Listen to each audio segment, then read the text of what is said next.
Try natin itong Taste Nirvana Green Tea Latte with milk. Very cold. 50% of 70. Okay. Hindi pala tanggalin buong ano. Hindi pa. Parang milk bottle lang. Eme. Hirap niya buksan. So, kailangan i-knife. Guys, ito yung hack. Pag mahirap buksan.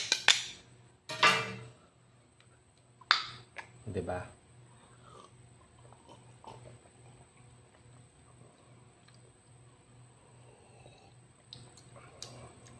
Green tea latte, pero parang mas marami yung milk kaysa sa green tea.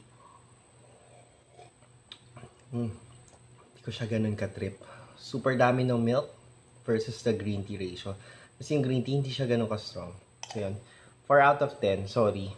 Pero try nyo na rin, baka magustuhan nyo.